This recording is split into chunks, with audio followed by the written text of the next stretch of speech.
What's the creepiest sign of intelligence you've ever witnessed? Story 1. Listen, if you're not Australian, you might think this is cute, like some Disney sidekick nonsense. It is not. Magpies are tiny feathered terrorists with wings and a personal vendetta. Every summer turns into an air raid simulation. You're just trying to go buy milk, and suddenly, you're zigzagging down the sidewalk like you owe somebody money. So years later, I'm working at this shop basically down the road from the house I grew up in. Same neighborhood, same psycho birds. One day, this busted-up magpie shows up, limping around, looking like it lost a bar fight. We start feeding it, giving it water, the whole accidental animal rescue starter pack. Named him Alfred, because of course we did. You can't nurse a bird back to health and not give it an old man name. Anyway, Alfred heals up, starts hopping around outside again, then eventually takes off. We're like, cool, goodbye bird, good luck out there, try not to stab anyone's scalp. And then, swooping season hits. Everybody else in the area is getting dive-bombed like it's open season on foreheads. Cyclists screaming, kids crying, full chaos. But us? Nothing. Not a single swoop. These birds would fly right over our heads like we had diplomatic immunity. I'm riding my bike to work one morning, and Alfred straight up escorts me down the street, flying beside me like security detail. I'm not even exaggerating. On the way home, too. Dude, clocked in both shifts. So, yeah, apparently we got put on some kind of magpie whitelist, which is comforting, but also mildly terrifying, because that means they're keeping records, and I don't love that for us. Story 2. I swear octopuses are just underwater burglars with suction cups. Like, we keep pretending they're cute little sea creatures, but nah, those things are running heists after hours. So I heard about this aquarium where the staff kept losing crabs from one of the tanks. Not dying, not sick, just straight up disappearing. At first, they probably blamed each other, you know. Did you feed them already? No, I thought you did. Classic workplace confusion. Meanwhile, the octopus next door is basically casing the joint, like Ocean's 11. They finally checked the CCTV, expecting maybe a leak or some equipment failure, and instead they catch this absolute mastermind on camera. Middle of the night, lights off, building quiet. This octopus slides out of its own tank like a little wet ninja. No panic, no splashing, just purpose. Crawls across the floor, pops open the neighboring tank, helps itself to a midnight crab buffet, then, this is the part that messes with me, puts the lid back on. Not sloppy, not rushed. Lid back exactly where it was. Then it crawls back to its own tank and settles in like nothing happened. Probably sitting there the next morning acting innocent while the staff's doing inventory like, huh?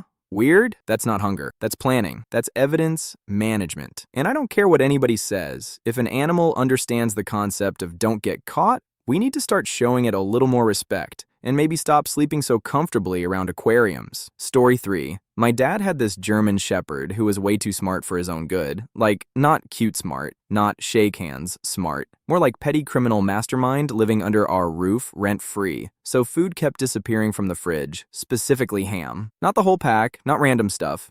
Just one slice at a time. Surgical precision. My dad immediately blamed my brother, because obviously the teenage boy is always guilty by default. There were lectures, accusations, mild family drama, the whole courtroom scene. Brother swore up and down it wasn't him. So my dad sets up a camera in the kitchen like he's running a sting operation. Next morning we check the footage and there's the dog. Middle of the night, quiet as a ghost.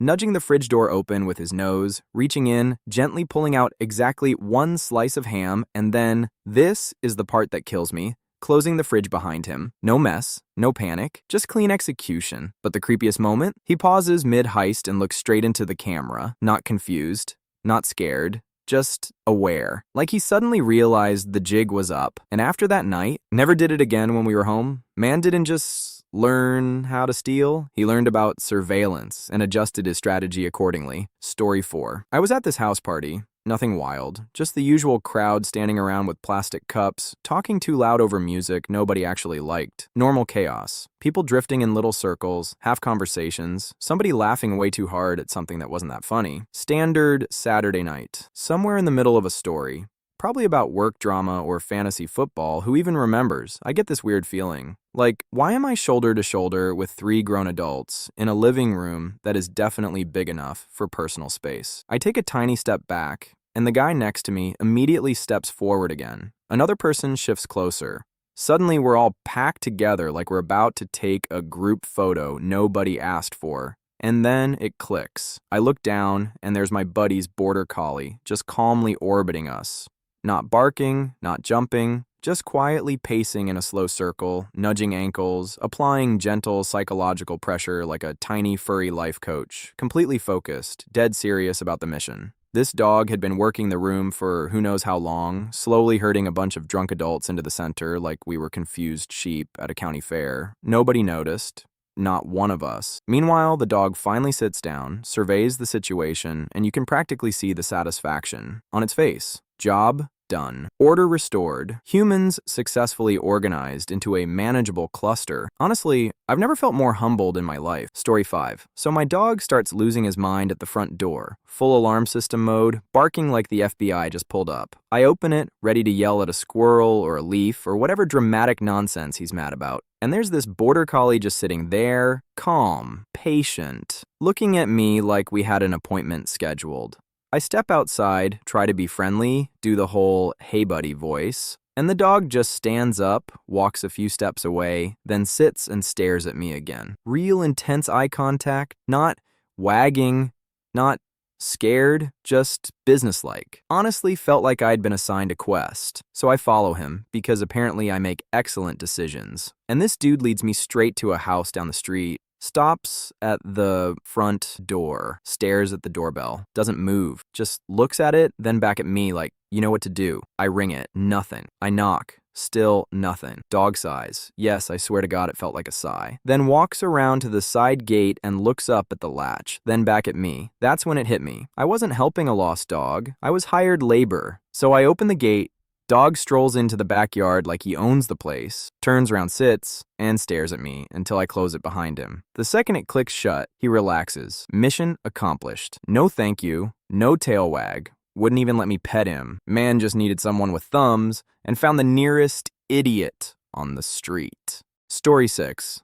Our dog was usually a full-blown maniac when my sister came over. The second her car pulled up, he'd lose his mind. Zoomies, jumping, tail going like a helicopter rotor. She was his favorite chaos partner. If there was roughhousing to be done, those two were absolutely gonna do it. Then one visit, everything changed. Door opens, he sprints over like normal, all excited, and then just stops. Starts sniffing her real carefully, circling slow, tail wagging, but softer. No jumping, no body slams, none of the usual WWE nonsense. He still wanted to play, but it was like he'd suddenly switched into this gentle, protective mode. We all noticed it right away. Felt weird, out of character. At the time, we just shrugged it off. Maybe he was tired, maybe she smelled different. Who knows? Dogs are weird sometimes. Life moved on. Couple weeks later, she calls with the news, pregnant. And everybody in the room just kind of froze and looked at the dog like, yeah, little snitch, because the timing lined up perfectly. That was the exact visit when his behavior flipped. No training, no commands, no explanation. He just read the situation and adjusted his strength like he understood the stakes. And once you start paying attention, you realize he does it with everybody. Grandma shows up, he turns into a lap dog. Kids arrive, gentle play mode. Healthy adults, full contact sports. Nobody taught him that. He just knew who needed softness and who could handle the chaos. Story 7. I once watched a cat break out of its cage, and honestly, that wasn't even the weirdest part. Cats escaping stuff is basically their whole brand. What got me was what happened after. So this cat is sitting there, locked up behind one of those little latches that humans assume are foolproof. It studies the thing for a minute. Real focused, like it's doing engineering calculations in its tiny criminal brain, then reaches up, hooks the latch just right, and pops the door open. Clean move. No panic, no chaos, just quiet problem solving. At that point, I'm already impressed. Like, okay, Houdini, congratulations. But instead of bolting off to freedom like a normal fugitive, this cat walks over to the next cage where another cat is sitting there looking confused about life. And I swear, this first cat starts messing with that latch too. Slowly, deliberately, almost exaggerated like it's demonstrating the steps. Tap here, push there, lift this part. Second cat watches, then tries it, and the door pops open. And that's when the room got real quiet, because now it wasn't just an escape. It was a training session, a workshop. A little prison break tutorial happening right in front of us. That was the day I stopped thinking of cats as pets and started thinking of them as co-workers who are definitely plotting something after hours. Story 8. We've got this dog who discovered the heated blanket controls, and ever since then, he's been acting like he owns the thermostat in the house. First time we noticed it, we thought it was a fluke. Button got bumped, coincidence, whatever, normal human denial phase. But then it kept happening. My wife would set the blanket to, say, level 4 because she's freezing, or level 1 because she's hot, and 10 minutes later we'd walk back into the room and it would be sitting perfectly on level 2. Not off, not random, always 2. The exact same setting. Every single time. So one night, we actually watched him do it. Dog hops up on the bed, circles a few times like he's inspecting property, then reaches over with his paw and starts nudging the control panel. Not smashing buttons, deliberate little taps. Click, click, pause, until the number lands on 2. Then he lays down, lets out this satisfied sigh, and settles in like he just adjusted the climate control in his luxury sedan. That's when it hit me. This wasn't curiosity, this was preference, optimization, personal comfort settings. Man has a favorite temperature and zero respect for household democracy. Story 9. We adopted this younger dog thinking we were the ones running the evaluation, like some official interview process. 10-day trial, observe behavior, make a rational decision. Very professional, very adult. About a week in, though, she snapped at our older dog twice in the same day. Nothing catastrophic, but enough to make us nervous. So we separated them, and I remember saying out loud, half frustrated, half disappointed, "We really thought you were a good fit. But now we might have to rethink this." And man, the way she reacted messed with me. She didn't just look guilty like a dog who knows they're in trouble. She looked deflated, head low, slow movements, just sat there staring at the floor like she understood the stakes. Like she knew this wasn't about a scolding, it was about losing her place in the house. That kind of emotional read felt way too on target to be random. We worked with a trainer, figured out the trigger, fixed the issue, and she's been solid ever since. Part of the family now, all good, but yesterday was the moment that really made me pause. Our older dog was outside enjoying his quiet time, and the younger one wanted to go out too. My wife told her, plain as day, he likes to have the backyard to himself. After he comes in, you can go out. No drama, no whining. She just sat there, waiting. Then the second, our older dog, tapped on the door to come back inside. Boom. She was already standing there, paw up, ready to go out like she'd been tracking the condition the whole time. Not guessing, not coincidence, just executing the rule exactly as stated. And that's when you get that weird feeling looking into their eyes, because it stops feeling like training and starts feeling like conversation. Story 10. I worked at this company where 2 senior devs, like big titles, big salaries, big confidence, spent 4 straight months building this piece of software. Endless meetings, PowerPoints, diagrams, whiteboards that looked like conspiracy walls. Everybody had opinions. Everybody nodded seriously. Whole thing felt important. And when they finally rolled it out, absolute dumpster fire. Thing ran like a shopping cart with 3 busted wheels. Memory leaks everywhere, crashing non-stop. Fans screaming, like the computer was begging for mercy. You'd hit run and just pray it survived long enough to finish a task. Meanwhile, there was this one developer in the office. Super quiet guy, barely spoke. Didn't do small talk. Handshakes were awkward, meetings were basically silent mode. Nice enough, just operating on a different frequency than the rest of us. So after watching the chaos for a while, he calmly says,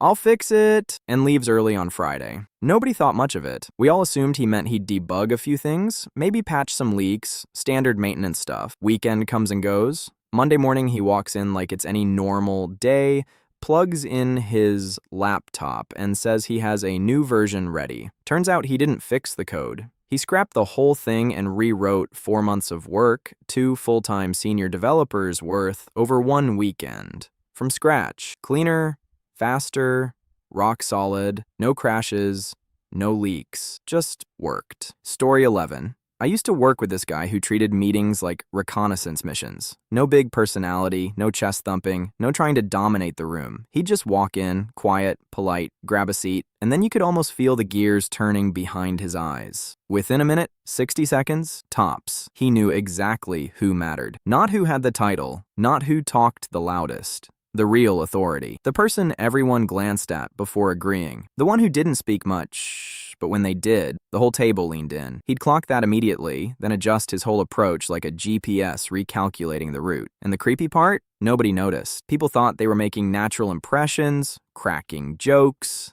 giving opinions, playing office politics like normal. Meanwhile, this dude was running a silent diagnostic in the background, watching posture, tone, who interrupted who deferred, who stayed quiet, but got listened to anyway. Just gathering data like a scanner at the grocery store. After a while, you'd see it happen over and over. New room, new group, same result. He'd align himself with the real decision maker before the rest of us even figured out who that was. It didn't feel manipulative. It felt surgical, like he wasn't participating in the social game. He was reading the rule book while the rest of us were still learning the pieces. Story 12. We were at this big family gathering. You know the kind. Too many people, too much food, everybody arguing about who's related to who, like it's a live episode of Ancestry.com. There's always that one distant cousin nobody recognizes, but everyone pretends they do. Whole room running on vibes and half-remembered stories. And there's this kid, maybe 8 years old, sitting quietly in the corner with a tablet.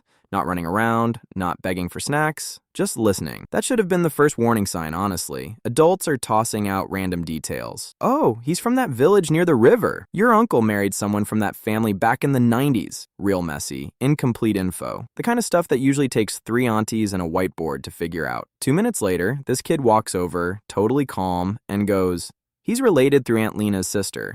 They share the same grandfather from the 1962 wedding photo. Just states it like he's reading the weather. Room goes dead quiet. We start checking the photos, asking questions, connecting dots, and sure enough, he's exactly right. No hesitation, no guesswork, just clean logic from scraps of conversation we barely remembered saying. And I'm standing there thinking, man, when I was 8, I was eating crayons and losing my shoes. This kid's out here running forensic genealogy like a tiny detective. Felt less like watching a child and more like watching a small analyst in beta testing. Story 13. Back when I was a kid, like peak, nobody supervised anything, and we all survived somehow era, my family lived on the 7th floor of this big apartment building. And our dog? He just roamed. Full, free-range lifestyle. Whole public park out front was basically his office. Looking back now, I'm amazed nobody called animal control, but back then it was just Tuesday. Anyway, this dog figured out the building system faster than most residents. Front door was always opening and closing because there were like 40 tenants, so whenever he got tired of whatever shady dog business he was doing in the park, he'd just plant himself by the entrance and wait. Real patient, real confident, like a commuter waiting for the bus. Soon as somebody walked in, he'd slip through the door with them, hop into the elevator, and just stand there. No panic, no confusion, just vibes. And here's the wild part. He somehow knew when to get off. Every time. 7th floor. No mistakes. Then he'd walk down the hall and start scratching at our apartment door like, all right, shift's over, let me in. After a while, people in the building stopped questioning it. They'd see him in the lobby and go, oh, hey, buddy, and literally press the 7 button for him like he paid rent. Man had staff, concierge service, probably better customer support than most airlines. Honestly, I'm pretty sure he trained the entire building, not the other way around. Story 14. We've got a border collie, which already means the bar for weird intelligence is set way too high. These dogs are basically middle managers in fur, always observing, always judging, quietly disappointed in your performance. So she's got this move where she'll shake her head just enough to make her collar jingle, like a little service bell at a hotel front desk. Ding ding. Excuse me, staff, I have a request. First time she did it, I thought she had an itch or something. Nope. Learned real quick. That sound means, hey, get up. There's a task. One afternoon, I'm on the couch reading, minding my business, trying to pretend I'm productive. She hops into the chair next to me and just sits there, dead silent, staring, not aggressive, not excited, just this intense corporate-level eye contact. I glance over and immediately she looks at the remote, then the TV, then back at me. I ignore it. Big mistake. She repeats the sequence again. Me to remote to TV to me, slow, deliberate. Like she's explaining basic instructions to an intern who keeps messing up the printer. By the 3rd round, I finally go, oh, you want the TV on? So I grab the remote, turn it on, and this dog lets out the most satisfied sigh I've ever heard in my life. Just melts into the chair like, finally? competence. Then she lays there watching Animal Planet like she pays the cable bill.